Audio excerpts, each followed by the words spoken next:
Durante los siglos XVI y XVII, la vida de las mujeres en España estaba marcada por estrictas limitaciones que reducían su presencia al espacio doméstico y dificultaban su participación en la vida pública.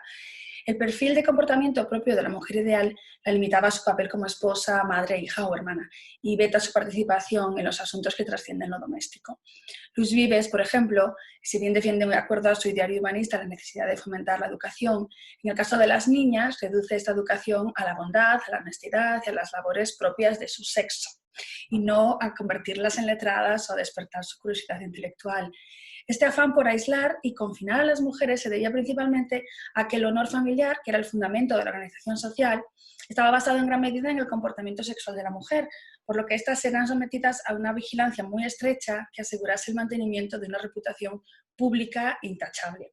La deshonra de la mujer de la familia traía consigo la caída en desgracia de todos sus miembros, que debían, de una manera o de otra, limpiar el honor perdido por una conducta que se consideraba fuera de los cánones sociales. Muchas veces una simple sospecha, una mentira difamatoria podían ser suficientes para que una mujer fuera condenada al ostracismo social, o a un matrimonio forzoso, o a la muerte. Y cuanto más encerrada estuviera una mujer y más definidas las actividades apropiadas, entre comillas, para su género, más fácil era controlar sus movimientos y garantizar su honor. En este contexto, la educación intelectual de las mujeres no solo no era prioritaria, sino que incluso se desaconsejaba, de forma que era mucho más importante enseñar a las niñas a coser, a bordar o a cocinar que a leer y escribir. La enseñanza de la lectura no siempre se acompañaba de la escritura, además, y el objetivo principal de la primera era facilitar el acceso a los libros religiosos. Muchos moralistas mostraron mucha preocupación ante la posibilidad de que de este modo el conocimiento se hiciera accesible a las mujeres, y autores de prestigio se burlaron del modelo de mujer instruida, ridiculizándola muchas veces. La escritura femenina era percibida, en el peor de los casos, como una amenaza al orden establecido y en el mejor como una aportación menor al mundo de las letras. Escribir era para muchas mujeres un acto heroico, con el que se sublevaban contra lo que se esperaba de ellas y que automáticamente las situaba bajo sospecha o las exponía al cruel escrutinio de un universo cultural que no estaba preparado en general para acoger a estas nuevas integrantes. La discriminación que sufrían las mujeres en el acceso a la escritura era evidente, así como los prejuicios críticos con los que eran juzgadas sus obras. Con todo, muchas mujeres lograron superar las dificultades y escribieron. Algunas alcanzaron algo todavía más difícil, que era publicar sus obras, ofrecerlas al público, representarlas en escenarios y lograr el reconocimiento de sus lectores contemporáneos y futuros. En contra de lo que algunos críticos han señalado, existe un gran número de escritoras en los siglos XVI y XVII en el mundo hispánico, y muchas de sus obras, que pertenecían a todos los géneros, literarios y no literarios, nunca se han publicado, lo que las ha condenado al olvido o a no recibir la atención crítica que merecen. Una gran parte de las mujeres que escribían en esta época eran monjas, que escribieron sus obras en conventos. La escritura conventual abarca una gran variedad de géneros: la poesía, la historia, la biografía, el diario, el drama, el género epistolar, la novela e incluso el libro de viajes. Este es el caso, por ejemplo, del libro de viajes del texto que se titula Fundación del Monasterio de las Capuchinas de Jesús, María y José de Lima, que está escrito por la madre María Rosa, abadesa del convento, y editado por otra monja, Sor Josefa Victoria. Es una crónica de fundación que incluye también la narración del fascinante viaje a América de un grupo de monjas que arriesgan su vida y se lanzan a lo desconocido y viven todo tipo de aventuras. Una de las monjas muere durante el viaje, víctima de un cáncer de pecho, al que en la obra llaman zaratán. El cáncer de pecho es una enfermedad que era muy común en los conventos, y este texto ofrece una de las poquísimas reflexiones de la época por parte de una mujer ante esta enfermedad, ante su tratamiento y el desenlace mortal que era habitual entonces. También se incluyen en la obra las descripciones de los recibimientos de las monjas en Buenos Aires y en Lima, las procesiones y las fiestas religiosas en las que participaron, todo en un contexto que revela el poder de la Iglesia en Sudamérica como un elemento más de dominio y control colonial. Además, el cuerpo femenino, que está tantas veces oculto en estos textos conventuales al estar sometido a normas que lo esconden bajo velos y hábitos, alcanza protagonismo en el relato, porque las vicisitudes del viaje desvelan heridas, quemaduras, dolor, trastornos que humanizan a las protagonistas, que descubren una corporalidad que no está reñida con vivencias espirituales muy intensas. El convento fue, de hecho, para muchas mujeres que querían leer, escribir, crear, un espacio paradójicamente liberador, que les permitió llevar a cabo estas actividades sin las constricciones que la vida matrimonial habría impuesto sobre ellas. Eran auténticas comunidades letradas los conventos, en las que se escribieron la mayoría de los textos producidos por mujeres durante estos 2 siglos. Gran número de estos escritos siguen en los archivos, explorados y esperando ser rescatados de un olvido imperdonable, por el cual crónicas, hagiografías, autobiografías, poemas, obras de teatro y cartas de muchísimo interés para el estudio de nuestra historia y nuestra cultura no han formado parte del análisis de una obra fascinante. Además, la lectura de estas obras nos da herramientas fundamentales para profundizar no solo en cómo esas escritoras fueron adquiriendo conciencia de autoría, sino también en los matices de la compleja subjetividad femenina vista a través de las voces de las propias mujeres. Todos conocemos a Santa Teresa de Jesús, a Sor Juana Inés de la Cruz, porque son las principales representantes de la escritura religiosa femenina en español de los siglos XVI y XVII. Pero hay muchas otras monjas que contribuyeron a la gran riqueza de esta literatura. Fueron muchas las que escribieron desde el convento, por ejemplo, Ana de Jesús, a quien le debemos en gran medida la difusión temprana de la obra de Santa Teresa, porque recopiló toda su producción. Otra es María Jesús de Ágreda, que fue una de las grandes místicas del siglo XVII y además de textos de temática estético-mística, dejó muchas cartas porque mantuvo una correspondencia muy activa, más de 600 cartas entre 1643 y 1665 con el rey Felipe IV, al que aconsejaba muy frecuentemente en asuntos de Estado. Estas cartas dan muchísima información sobre la política y la historia del periodo y brindan la posibilidad de conocer la opinión de una mujer sobre este tipo de asuntos, algo que no era muy frecuente en su época. Podemos mencionar también a Marcela de San Félix, que era la hija de Lope de Vega y Miquela Luján, y que ingresó en el convento de las Trinitarias Descalzas de Madrid a los 16 años, y allí desarrolló una obra muy abundante, pero de la que conservamos solo un volumen, porque la misma autora, siguiendo la recomendación de su consejero espiritual, quemó otros 4 volúmenes junto a su autobiografía. Aparte del interés que puede despertar la obra conservada de esta monja, el hecho de la autodestrucción de la mayor parte de su obra deja traslucir las muchísimas dificultades que tuvieron que atravesar estas creadoras, teniendo que enfrentarse a un mundo que cuestionaba sus escritos y el que fueran producidos por una mujer. Hemos hablado de los conventos, con una enorme producción textual en estos 2 siglos, pero no solamente en los conventos donde las letras femeninas brillaron en esta época. Otras mujeres, casi todas pertenecientes a la nobleza, porque eran estas las que tenían acceso al aprendizaje de la lectura y la escritura, escribieron en mayor o menor medida y con más o menos éxito, pero todas ellas revelan la inquietud por crear, el despertar de una conciencia creativa que subvertía las normas y que las encaminó a una actividad a priori no destinada a ser realizada por mujeres, según los códigos del comportamiento de la época, claro. Encontramos en estos textos además un desafío a los esquemas sociales y a las estructuras literarias, porque en la búsqueda de una identidad creativa propia alcanzan a renovar la expresión frente al modelo masculino que era el prevalente. María de Zayas y Ana Caro de Mayén son las autoras laicas más destacadas de estos siglos. Zayas, en particular, ha despertado muchísimo interés en la crítica literaria en España y en todo el mundo, sobre todo a partir de los años 90 del siglo pasado, del siglo XX. Fue admirada por la gran cantidad y calidad de su obra en España mientras vivía y también lo fue en el extranjero.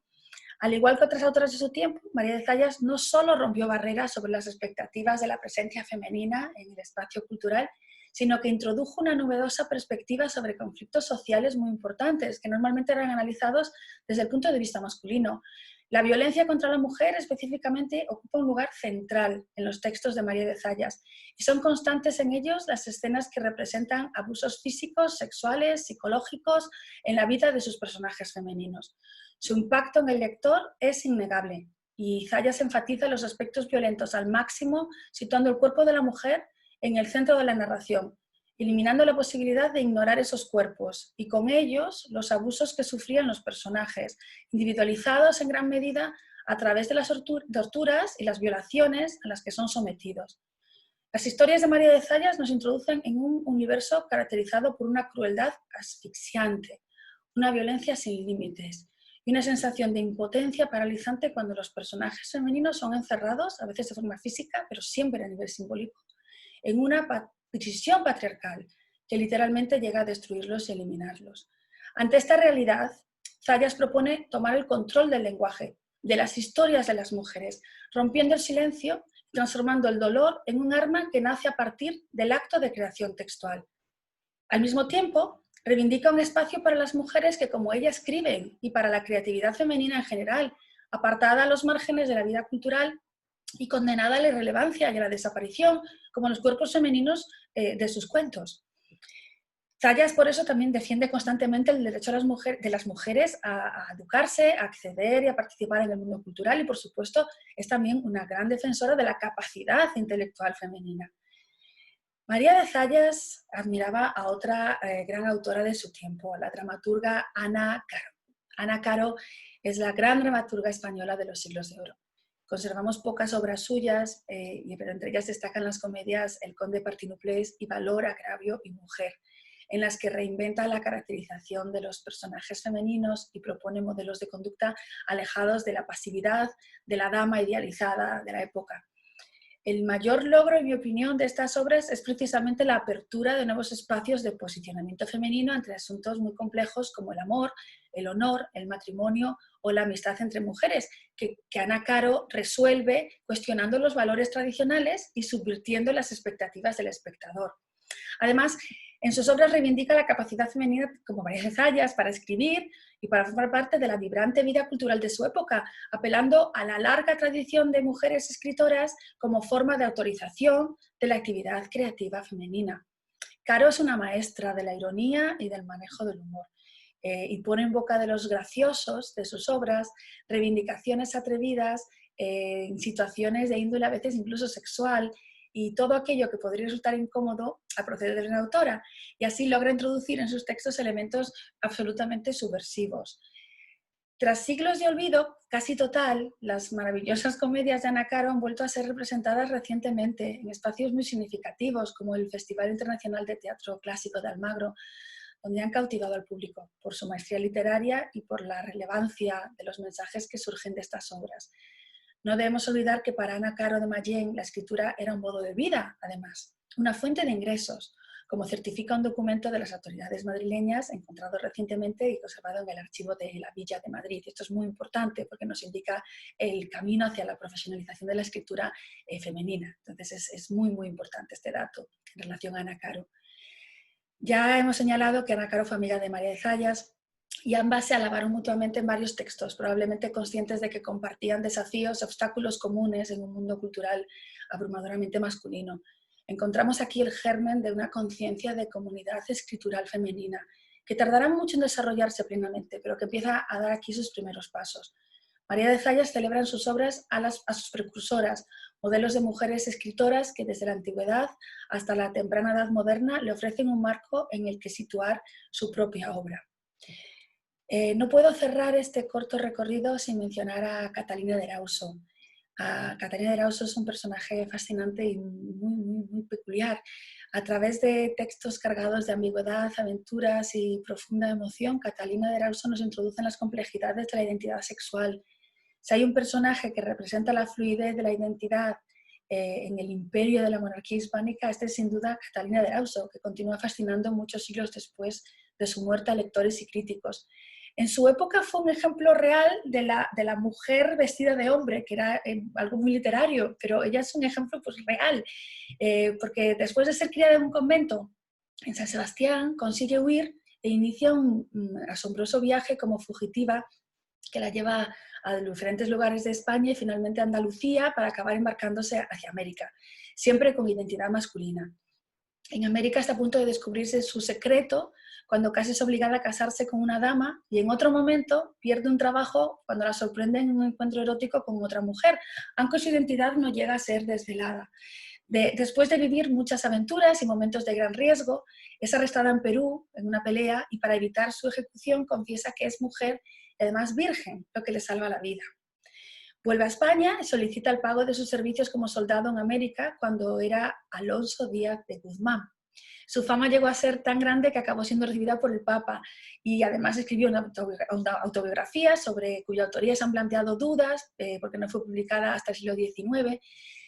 pero Con todo, esta autobiografía nos introduce en la vida de una autora muy peculiar, comúnmente conocida como la monja alférez, única en su época y que ha inspirado infinidad de obras literarias, películas y pinturas.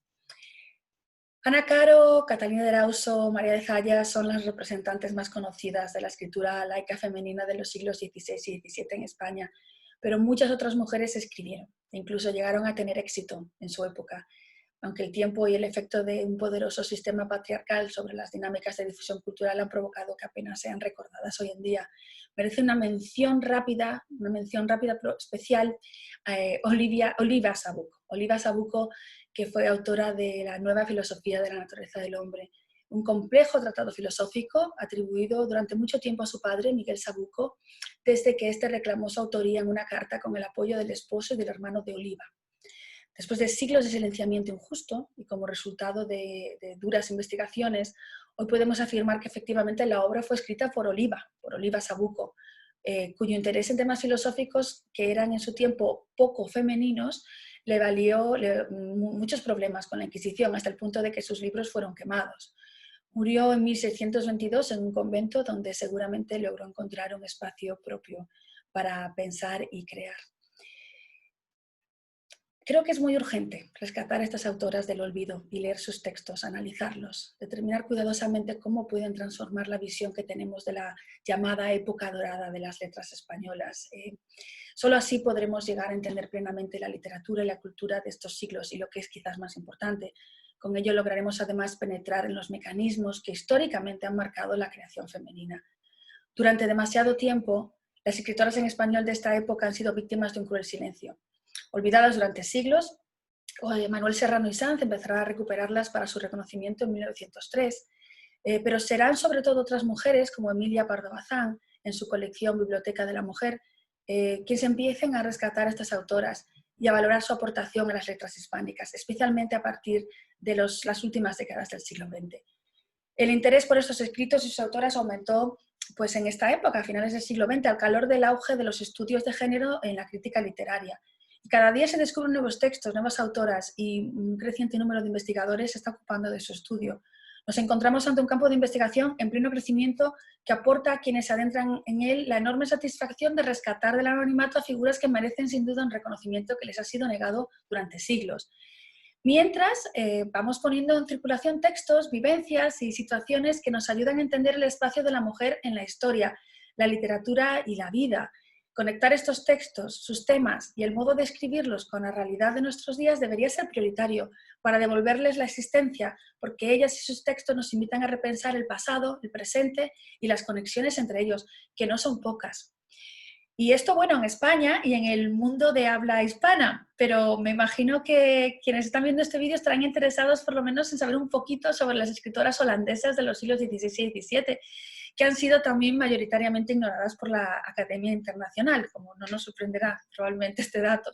Pero se ha investigado algo sobre ellas y sabemos, por ejemplo, que cuando querían escribir se encontraban con menos obstáculos que en otros países europeos, al menos si solo querían escribir como hobby y no como profesión. Y muchas escribían, de hecho. Investigaciones recientes nos hablan de unas 180 poetas que publicaron entre 1575 y 1750.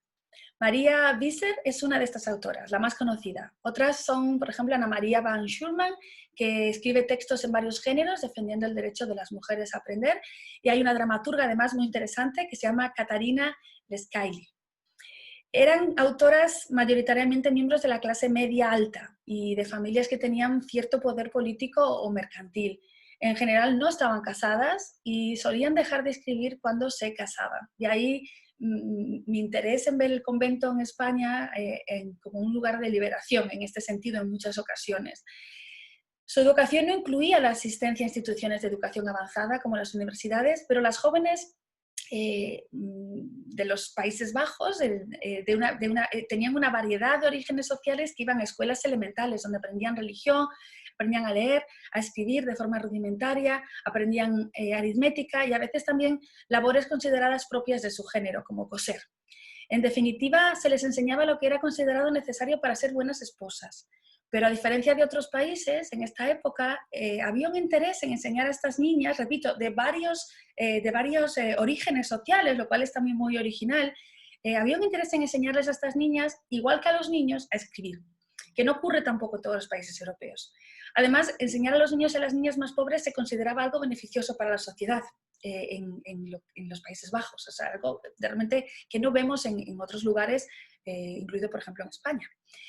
Pero las mujeres que escribían debían enfrentarse a muchos obstáculos ideológicos, igual que sus colegas europeas, y sorteaban estos obstáculos para expresarse públicamente en medio de los constantes cambios, muchas veces contradictorios, del concepto de feminidad de la época. Y como en España, en estos siglos, las mujeres escritoras sentían que tenían que formular respuestas a los roles públicos y privados que les eran asignados por ser mujeres. Quizás este sea el momento, viendo estas similitudes, estas diferencias, ¿verdad? Quizás sea el momento ahora de echar un vistazo transnacional, todos nosotros, a estas autoras de los siglos XVI y XVII, españolas,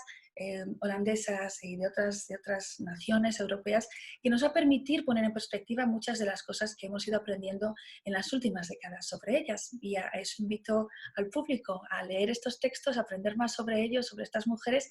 y seguir emocionándose con esta realidad cultural tan fascinante. Gracias.